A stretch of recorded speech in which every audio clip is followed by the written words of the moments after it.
Bonjour à tous, très heureux de vous retrouver pour cette nouvelle vidéo. Et bien finalement je suis bien arrivé à Bogota sans majeur encombre, alors que la météo a quand même été très difficile sur la fin comme vous avez pu le voir. À partir de maintenant on va continuer vers l'endroit qu'on appelle Caño Cristales, qui est un des points touristiques très importants de la Colombie, qui est très difficile d'accès, en principe on n'y va qu'en avion. Selon le ministère des Affaires étrangères français, c'est accessible que par voie aérienne, etc. Mais il se trouve que sur un bout de carte, j'ai réussi à trouver une trace qui dit qu'il y a soi-disant une piste qui traverse les Llanos. Alors les Llanos, c'est des grandes plaines avec des animaux et la savane. Et en principe, il y a une piste, une trace qui va jusque là-bas. Et j'espère que si la météo est bonne, je pourrai y arriver. Si la météo est pas bonne, de toute façon, c'est pas possible, hein. C'est des champs de boue, c'est de la glaise, etc.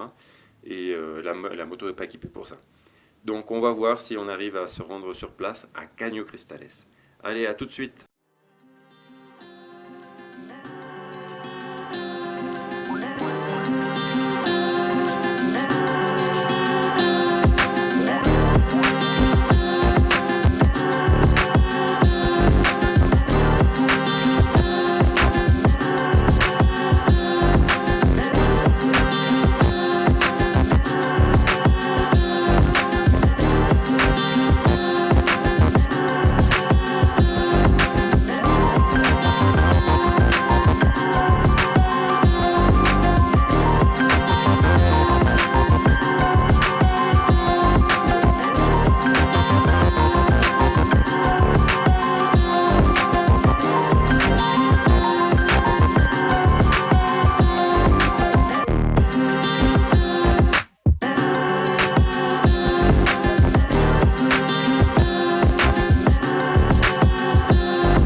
Alors, pourquoi faire simple quand on peut faire compliqué? En fait, je vais pas me rendre directement à Caño Cristales. Bogota, c'est au milieu des Andes et je vais profiter tout simplement des chemins pour traverser toutes les Andes et arriver jusqu'aux grandes plaines des Llanos, qui sera le début de la partie Caño Cristales. Mais avant cela, il va falloir déjà traverser toute la capitale Bogota, 8 millions d'habitants, donc ça prend quand même un certain temps. Dommage qu'il n'y ait pas de ligne blanche, sinon on aurait eu la chance de pouvoir commettre une autre infraction. Là, je roule dans le parc naturel de Chingaza, à plus de 3500 mètres d'altitude. Il fait encore une fois particulièrement froid, et avec la pluie d'hier, le chemin est pas mal descendu. Me voilà arrivé à l'entrée du parc naturel national de Chingaza, 3500 mètres d'altitude, on le voit sur le panneau en face. Et là, le gardien du parc il me dit « Ah bah non, la circulation est interdite aux motos ». Le problème, c'est que moi, mon circuit passe, ou plutôt passait en plein milieu du parc. Donc en fait, ça m'a obligé, et il n'y a rien eu à négocier, ça m'a obligé à revenir sur Bogota, donc 2 heures de chemin pour revenir sur Bogota, et j'ai mis 2 heures de plus pour traverser Bogota, 8 millions d'habitants, donc vous imaginez bien que c'est quand même une capitale immense, et pour ensuite prendre une route normale, principale, en direction des Llanos. Enfin, il y a au moins un aspect positif à ça, c'est que sur le goudron, on peut faire plein d'infractions et ça fait des super vidéos. Et rayez pas, hein, c'est pas si facile que ça de faire des infractions. Hein. Il faut se concentrer. Hein. C'est-à-dire que quand on a le droit de doubler, il faut pas doubler. Il faut doubler que quand on n'a pas le droit. Donc, mine de rien, c'est du travail. Hein.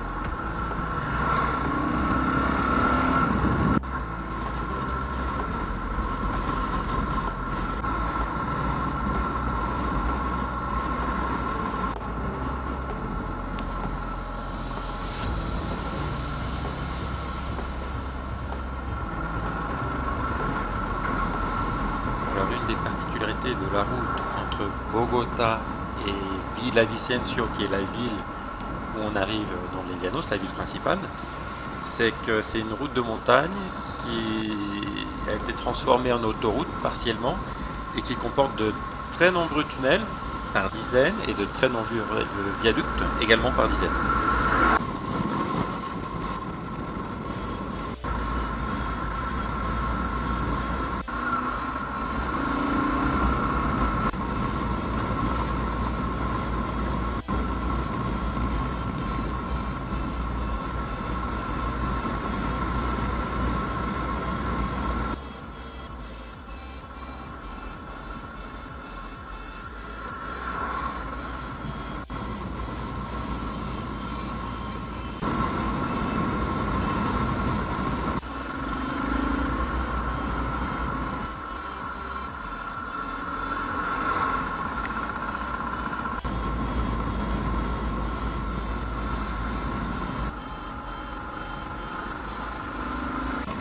crois qu'il était temps d'arriver dans les Llanos. Et bien voilà à quoi ressemblent les Llanos. Des lignes droites à l'infini, c'est plat et quelque peu ennuyeux à rouler. Avec l'augmentation de la température, comme vous l'imaginez, j'ai mon téléphone portable qui me sert de GPS. Toutes les 10 minutes, il sortait surchauffe, arrêtez l'application. Alors j'ai trouvé une solution radicale. Je vous laisse voir ça. Alors j'ai ouvert deux grands trous, un en haut, un en bas. Et ça permet en fait que l'air puisse circuler dans la pochette du téléphone. Alors bien sûr, j'aurais pas fait ça si ça coûtait 50 ou 60 euros avec un équipement Givi, mais bon là c'est un truc à 10 balles acheté à pas cher sur internet, alors du coup ça marcherait bien. Et puis vous allez me dire ouais c'est peu étanche ni rien, ouais, de toute façon ça n'a jamais été étanche ce machin, donc c'est encore moins étanche qu'avant, mais au moins je peux l'utiliser. Et voici les tout premiers tours de roue donc dans la zone qu'on appelle Llanos. Vu qu'il y en a pour plusieurs centaines de kilomètres et que j'ai aucune idée de comment va se passer le ravitaillement, j'ai de l'essence à bloc, de l'eau à manger, etc. Il faut absolument être autonome. Faut pas trop hésiter hein, quand on voit ce genre de pont où y aller d'un coup. Et puis là, il y a ce gars au milieu qui me dit non, tu peux pas y aller, c'est pas possible, c'est trop dangereux. Enfin, je vais quand même pas y aller à la nage non plus. Hein. En réalité, c'est parce qu'il y a un deuxième pont qui est en bien meilleur état, et ça, le GPS ne le savait pas.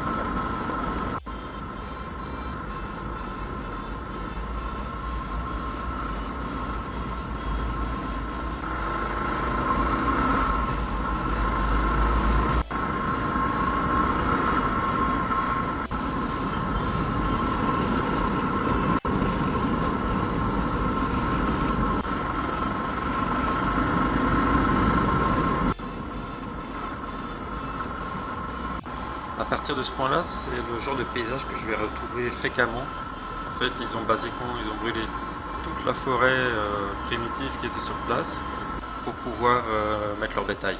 Et ça, c'est à peu près partout. Il y a même des endroits où on se demande s'il y a eu de la forêt un jour. Et en fait, à chaque fois, on voit les anciens troncs carbonisés.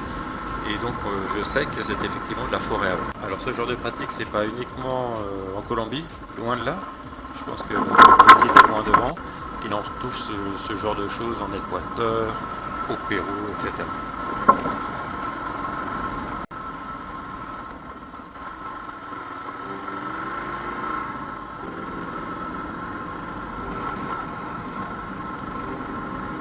Au détour de l'un de ces virages, et ce à 3 reprises, je me suis retrouvé sur ce qu'on pourrait appeler des péages improvisés. En fait, tu as quelqu'un qui met une corde en travers de la route et qui dit ouais, si tu veux passer, faut que tu payes. 3 fois ça m'est arrivé. Alors on m'avait prévenu à l'avance hein, que c'était des trucs qui pouvaient passer et que valait mieux ne trop rien dire et payer.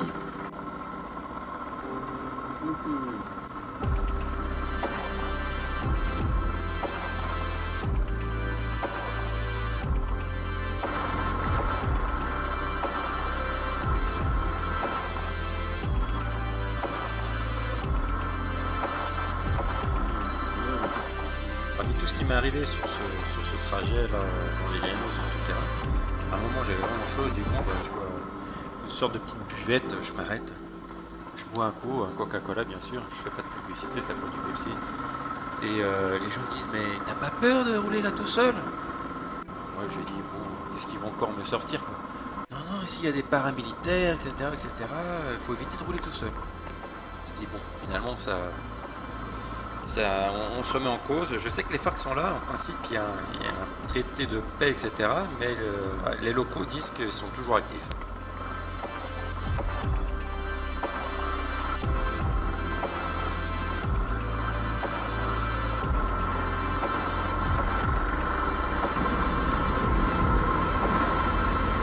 Grand moment de solitude, je me retrouve face à cette chose là qui ressemble, qui un jour a été un pont et qui est complètement effondré. Alors je regarde, je dis qu'est-ce que c'est que ce truc? Je regarde derrière moi, il y avait un village fantôme. C'est des maisons vides, il n'y avait personne. Et là je dis qu'est-ce que je fais? Donc résultat, effectivement, il y avait un passage alternatif, un passage à quai qui n'avait rien de difficile. Hein. Et en période des pluies, bon, vous voyez, il y a une sorte de barque sur des bidons qui permet de traverser. N'empêche qu'il faut le savoir.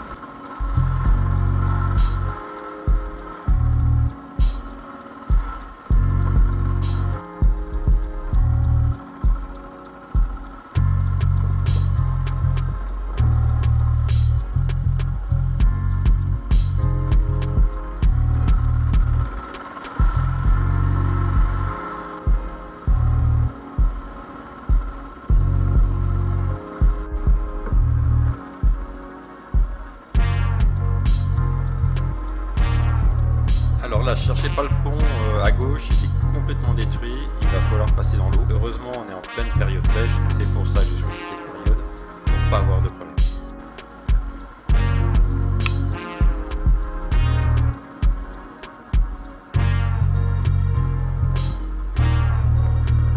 Alors là, je sais, vous allez me dire, ouais, c'est un petit pont normal, il manque 2-3 planches, tout va bien. Et bah écoutez, vous le prendrez comme vous voudrez, mais j'ai eu une crise de panique à un moment donné. Voilà, et là je suis resté bloqué là. J'avais la roue arrière qui était le diamètre était à peine plus grand que le trou de la planche. J'arrivais plus à avancer. Et je me suis pratiquement vu tomber à l'eau. Et avant, devant, voilà, il y a un gros trou sans planche. Et je savais pas comment m'en sortir. Mais bon, je me suis quand même sorti. Alors, la question bête qu'on se pose quand on arrive là, il est par où le chemin? Prenez à gauche, à droite, tout droit. Honnêtement, il y a un moment donné où on se pose la question, quoi, parce que ça vient bientôt de l'escalade, quoi, c'est plus du chemin.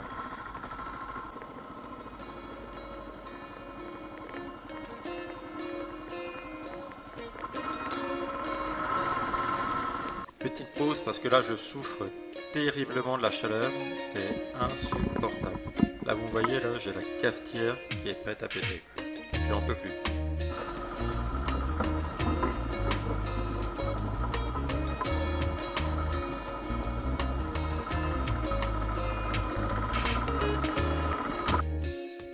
Clairement, à partir d'ici, le chemin change radicalement. Ça devient, bon, c'est pas du single track, mais il n'y a plus de voitures à passer par cette partie-là, seulement des motos.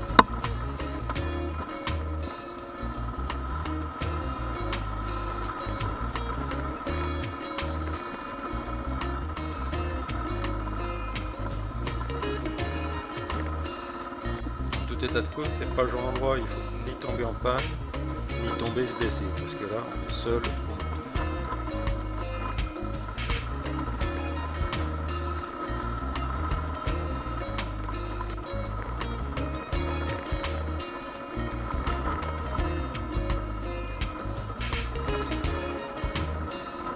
En tout cas, une chose est sûre, c'est que c'est un des meilleurs endroits pour s'amuser. Mais ce serait quand même plus rassurant d'être à 2-3 motos malgré tout.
Ça a l'air très simple, c'est juste une petite marche, etc. Ouais, bah attendez de voir ce qui m'arrive. Avec la marche, là c'était le sabot moteur qui vient de s'exploser contre le rocher. Et là j'ai mieux vous dire que si le carter de la moto est fissuré, je pisse l'huile et c'est foutu. Alors, la première chose que je fais, je coupe et je regarde un petit peu paniqué en dessous à voir. Là, autant vous dire que le stress est à bloc. Là, si j'ai cassé quelque chose, je suis foutu. Résultat, j'en suis quitte pour un sabot moteur en forme de moto longue.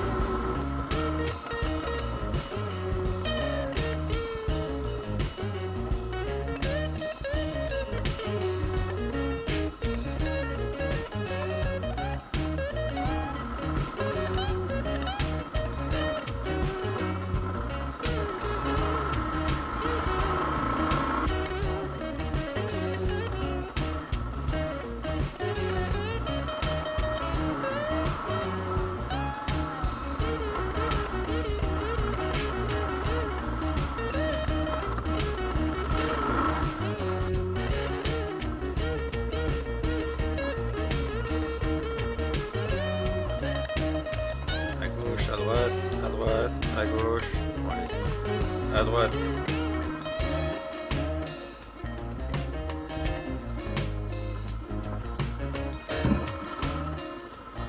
Tout ça en fait, ce sont des lits de rivière qui sont séchés.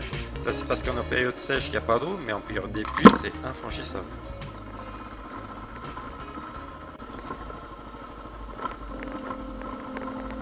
Ouais, ce que vous avez entendu là c'est encore le sabot moteur qui vient de racler le sol. Bon, vous serez quand même d'accord, pour un petit voyage tranquille en Amérique du Sud, on n'y est pas vraiment là, c'est plus vraiment du chemin, ça ressemble plus à grand chose.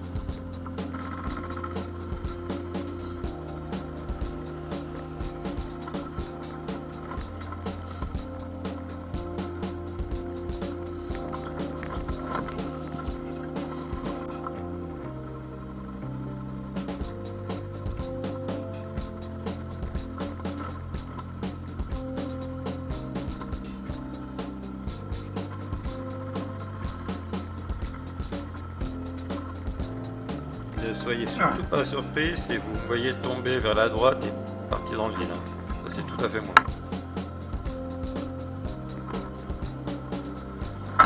Là je ne le savais pas encore, mais ce qu'on a au fond c'est la fameuse rivière Caño Cristales. Et là je peux vous assurer, je dis je vais où quoi? Parce que là il n'y a vraiment plus de chemin. Je pouvais aller à gauche, à droite. Là j'arrive dans le lit de la rivière et je fais quoi? Là c'est quand même un peu à la guerre comme à la guerre. Je suis d'abord allé voir à pied et a priori c'est tout à fait franchissable, mais voilà, c'est le truc, c'est que si là je reste bloqué n'importe quoi, je suis seul et il n'y a personne autour. J'ai vu personne depuis des heures et des heures. Je sais pas si vous imaginez le truc, mais j'ai déjà roulé 100 et quelques kilomètres là dans cette savane. Et je suis seul au monde. Alors non, c'est pas grand chose. Et quand vous êtes seul, c'est de suite les choses deviennent beaucoup plus difficiles à surmonter.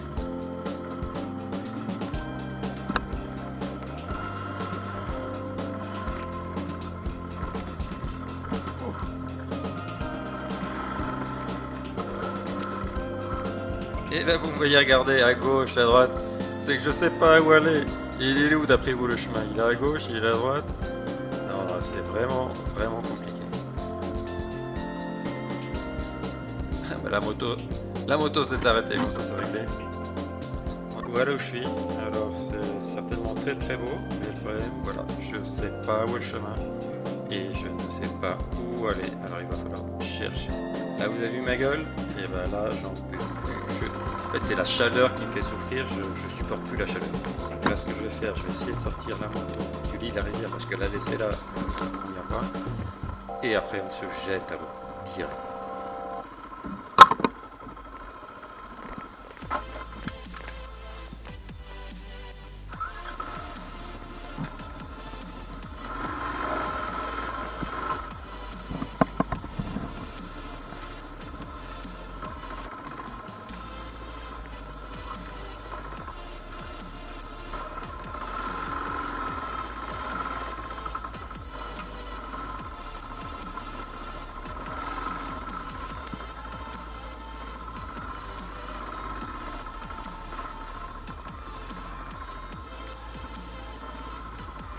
Bon là je suis sûr vous pensez à la même chose que moi. Il est vraiment temps d'y aller. Allez hop, maillot de bain et à l'eau.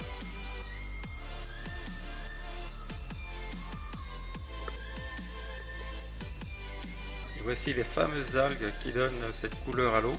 La rose, et en fonction des saisons, ça peut être jaune également. Alors pour ceux qui souhaiteraient connaître Caño Cristales, il faut savoir que la bonne époque pour s'y rendre, c'est la période des pluies, quand il y a beaucoup plus d'eau, et en fait que les algues virent au jaune.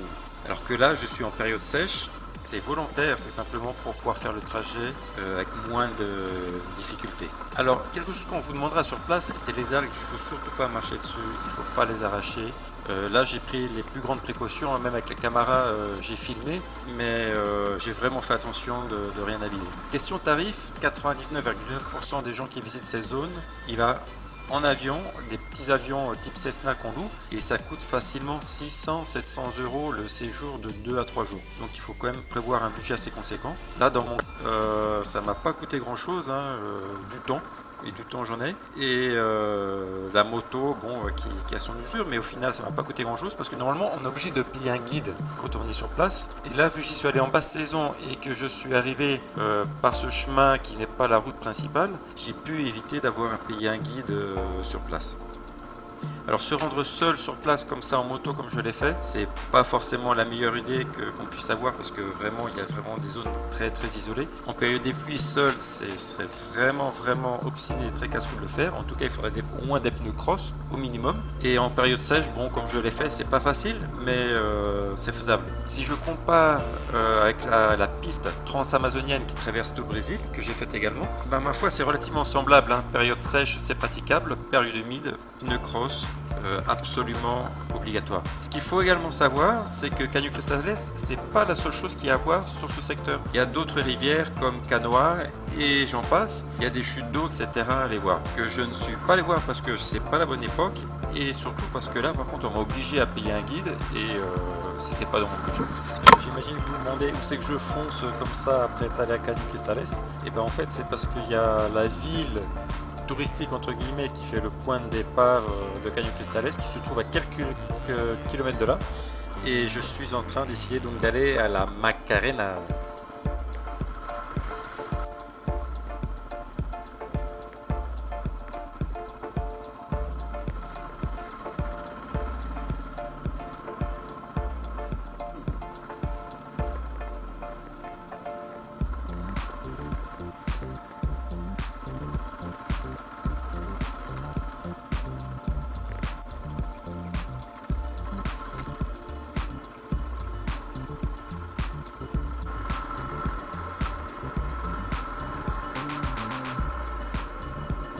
Alors là, regardez bien, j'ai vite compris la grosse blague. Il va où le chemin? Il n'y a pas de pont, il n'y a pas de bateau, c'est beaucoup trop profond pour pouvoir y aller comme ça. Et là, ça a vraiment été la grosse blague. En fait, je suis resté bloqué là un bon bout de temps avant de comprendre qu'il fallait que je klaxonne pour que les gens qu'on devine tout en face viennent me chercher avec une pirogue. Ouais, vous avez bien entendu, une pirogue. Il va falloir mettre la moto dans une pirogue. Alors là, je vous le dis tout de suite, là, j'ai la tension à mort. Il faut que je monte la moto dans cette chose flottante là, sans tomber.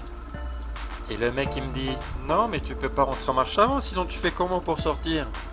Faut que tu rentres en marche arrière. Ah là, j'ai dit, ça craint faire demi-tour là, ça va pas le faire du tout.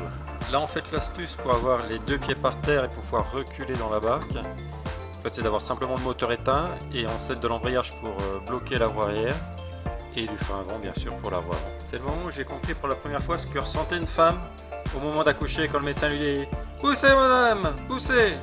Là le mec il me disait « Recule, vas-y recule !» J'ai dit « Mais ouais, mais je recule, attends, mais là je vais tomber à l'eau quoi, ce machin il fait 1 mètre de large et c'est bancal quoi. » Non, là j'étais vraiment sous tension, je l'emmenais vraiment pas large. Alors là, ouais, je me dis, et comment est-ce qu'on sort de là? Parce que si t'accélères d'un coup là, la barque, qu'est-ce qu'elle va faire? Elle va partir en arrière, donc bon, la nana, elle l'amarre, elle est sympa, mais est-ce qu'elle sait faire un nœud quoi? Ouais, c'est le genre de questions bêtes que tu te poses, mais...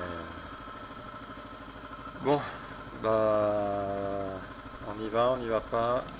Là franchement tu te dis, qu'est-ce que je fais là? J'y vais pas. Le mec derrière il me dit, j'y vais? Ouais, il me dit que oui, bon. C'est parti, le moteur tourne, on va pas accélérer trop fort pour pas reculer de la barge. La nana elle a toujours pas fini son nœud. Moi je suis pas forcément très doué, j'ai mis un roue arrière là qui patine sur les varangues. Les varangues c'est les parties métalliques transversales qui tiennent la barque. Et les roues pleines de boue qui glissent dessus. Qui accélère, allez vas-y, allez accélère. Là ça patine à l'arrière et ça monte, c'est bon, on est sauvé, on n'est plus qu'à 1 ou 2 km de la Macarena. Ouf.